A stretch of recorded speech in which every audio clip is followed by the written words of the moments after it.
Good morning, or good morning. Good evening, Carolyn. So used to doing this from my computer on Monday mornings or Sunday mornings. My gosh, this is what happens when we're home so many days. I'm at my house. Eden.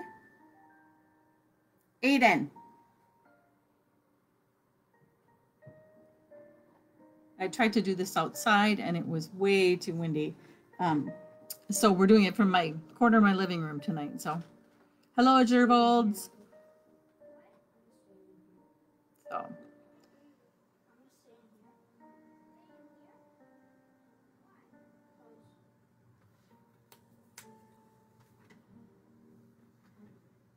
No, just go talk to him in the back door.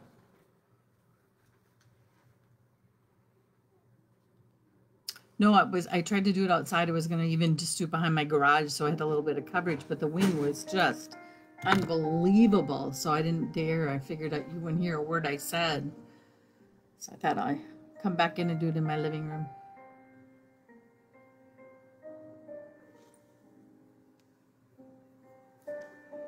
We'll give it another minute or so before we start up.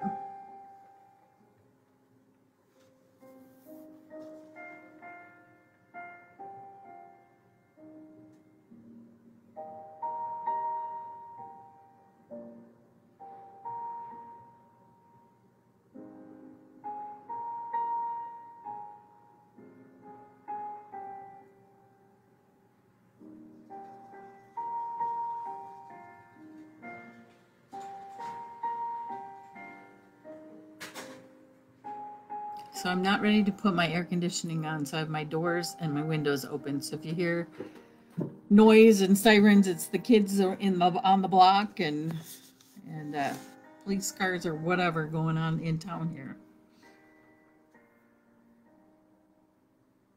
I'm on not too far from one of the busier streets, so we do hear a lot of police and fire sirens and stuff.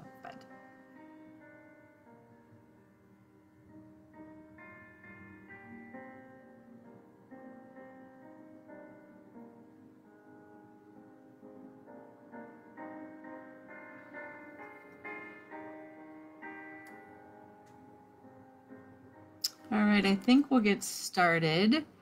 And the nice thing about midweek devotion is people can watch it whenever. So if they're not joining us now, I'm sure they'll catch it sometime during the week. I'm excited because as soon as I'm finished broadcasting tonight, I get to go with Aiden and we're going to go walk his pig. He has a pig for the 4-H in Clay County. So he's hoping that fair is still going to happen and isn't canceled yet. And so we'll get to go see Spot. As soon as I'm done with this, we'll hop in the car. Spot is on a farm about 10 minutes south of Moorhead, so it's not too far. So, and I was even thinking of being, broadcasting from Spots, but I didn't think I could smell for that long a time, so I decided we wouldn't do that.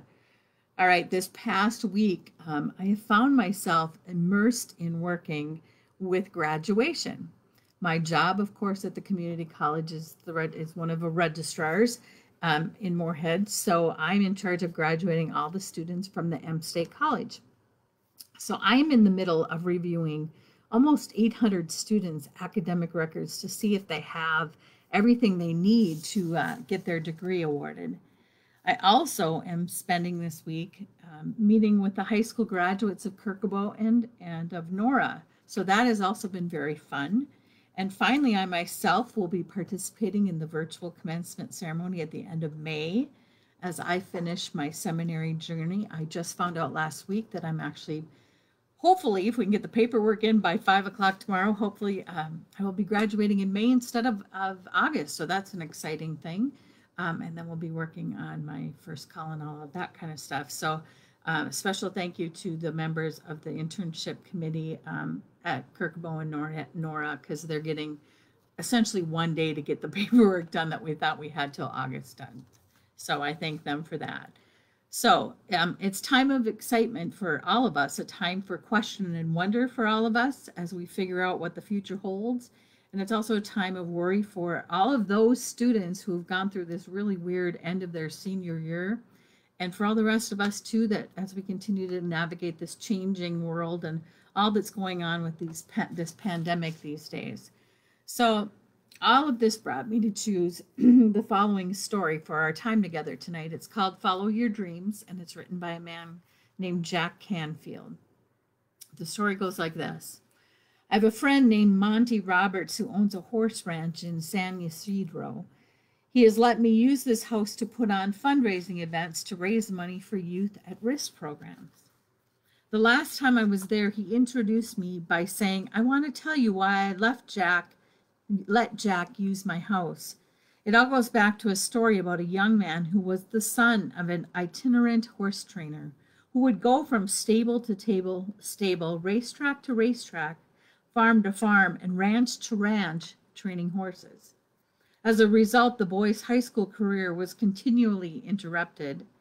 When he was a senior, he was asked to write a paper about what he wanted to be and do when he grew up. That night, he wrote a 7-page paper describing his goal of someday owning a horse ranch.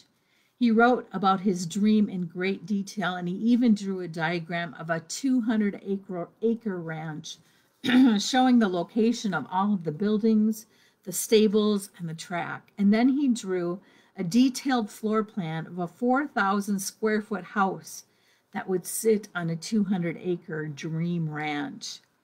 He put a great deal of his heart into the project, and the next day he handed it in to his teacher.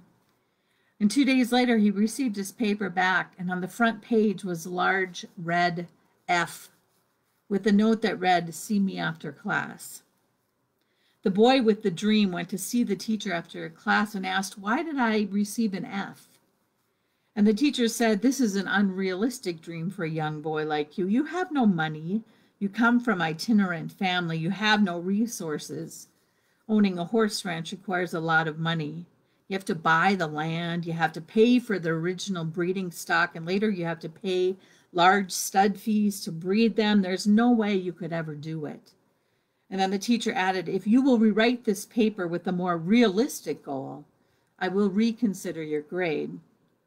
Well, the boy went home and thought about it long and hard. He asked his father what he should do. And his father said, "Look, son, you have to make up your own mind on this. However, I think it's a very important decision for you."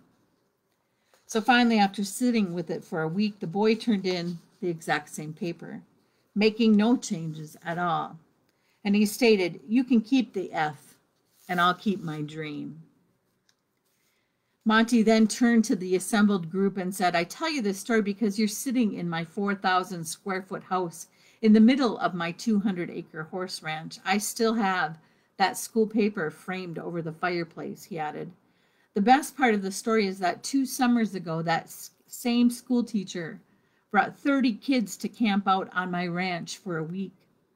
When the teacher was leaving, he said, 'Look, Monty, I can tell you this now. When I was your teacher, I was something of a dream stealer. During those years, I stole a lot of kids' dreams. Fortunately, you had enough gumption not to give up on yours. Don't let anyone steal your dreams. Follow your heart no matter what." Dreams. What do you want to be when you grow up? For most of us, that seems like a question that we haven't even thought about or wondered about for a very long time. Although I think if you look at me beginning a new vocation in the middle of my life, you just never know. You too may find a time when you're asking that question of yourself. I have had and still have a wonderful career at the college. I just celebrated 30 years of working with college students that has been absolutely amazing. And yet there just seemed to be something else that was pulling at me, or better yet, calling to me. I have a couple of fun facts, some interesting historical moments that may be surprising for you to hear. Vince Lombardi, a very successful football coach who led the Packers to multiple championships and Super Bowl wins, was told early on in his career that he possessed minimal football knowledge and lacked motivation by a football expert. I guess they had that wrong, didn't they? Or Beethoven, a German composer and pianist. His music is amongst the most performed of the classical repertoire, and he is one of the most admired composers in the history of Western music, was told by his music teacher that he was hopeless. Thankfully, we are blessed in our life by amazing music from this accomplished composer. Walt Disney was fired by a newspaper editor for lack of ideas. He filed bankruptcy several times before he opened up Disneyland. Aren't we glad he didn't listen to what the editor said? And how about Thomas Edison's teachers, who told him that he was not smart enough to learn anything? Thankfully, that wasn't true, or we might all still be sitting in the dark. I'm hoping that you can understand where I'm going with these facts, that there is no limit to what you and I and others can be. Our only real limitations are our own dreams and our own desires to reach them. There are many Bible verses that remind us that God created us all unique and wonderfully made, and there are so many opportunities out there for us. Philippians 4:13 says, I can do all things through Christ which strengthens me. Or 2 Timothy 1:7, for God hath not given us the spirit of fear, but of power and of love and of a sound mind. Or Romans 12:3, for I say through the grace given unto me to every man that is among you, not to think of himself more highly than he ought to think, but to think soberly according as God hath dealt to every man the measure of faith. Romans 12:2, and be not conformed to this world, but be ye transformed by the renewing of your mind, that ye may prove what is that good and acceptable and perfect will of God. And Mark 9:23, Jesus said unto him, if thou canst believe, all things are possible to him that believeth. I think the most important common denominator in all of these verses and all of our hopes and our dreams is that God is in and amongst all that we do. Yes, we can be whatever we want to be, but it's nothing to be if we don't hold and keep God at the center of all that we are. As we watch and see the class of 2020, whether in person or virtually, be celebrated in these next few weeks, let us all be reminded of those days when we too had the world at our fingertips and couldn't wait to see what life was going to bring us. Let us all be reminded how important it will be for them and for all of us to continue to keep God in our hearts and in our minds, in our thoughts and in our dreams. God has promised us a life everlasting when our time has come to an end here. But until that time, let's be excited to dream and wonder about what our lives hold and know that God is going to be with us through all of it. Let us pray. Gracious and loving Lord, you have created us all in the image of you. Remind each and every one of us that our lives are a continued time of learning. All of our adventures, even our mistakes, are lessons in life here until we can be reunited with you in the Father's house. Help us to remember that there really is no better time than the here and the now, and that all that we can imagine can be ours. We thank you for all that you provide for us and pray that you will not only be present and guiding for those that are embarking on a life after this graduation time, but also with those that continue to find themselves pulled or called to something more in their own lives. All of this and whatever you feel we may need, we ask that you provide for us. In your loving name, amen. Finally, I have a couple of quick announcements. I'm moving along here and all of a sudden my computer says my battery is running low. Oh no. I got my computer to work, so that's a good thing. So here's the announcements. We will be having service on Sunday. We will not have service May 31st, that Sunday. Just so you're aware, we will continue to do the Wednesdays each Wednesday night at 7. Here's the fun part. Starting next Wednesday, I'm just going to spruce it up a little bit. I'm going to start a little fun and games and choose a secret spot to broadcast our midweek devotion each Wednesday night.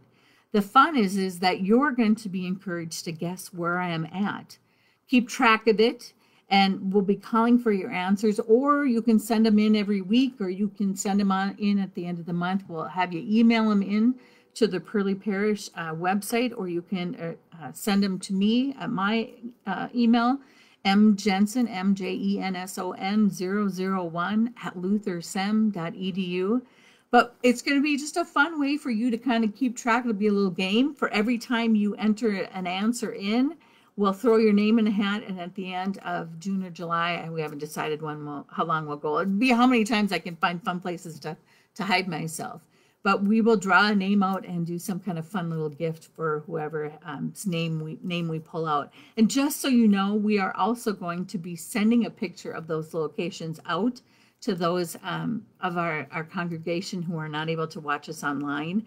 When we mail this service out for Wednesday nights, we will include the picture so they get to play the game as well. So continue to check us out on Wednesday nights at 7. If you can't do it right at 7, watch sometime in the next day or two.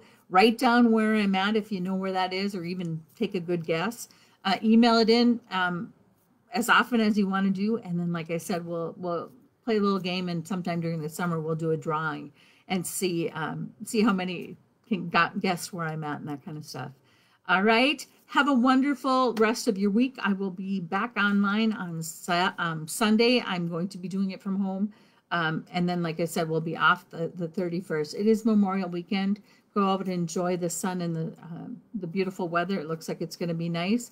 If you don't catch me on Sunday morning, it's recorded. You can watch it whenever. But enjoy your Memorial Weekend. Stay safe and stay well. God's blessings. Amen.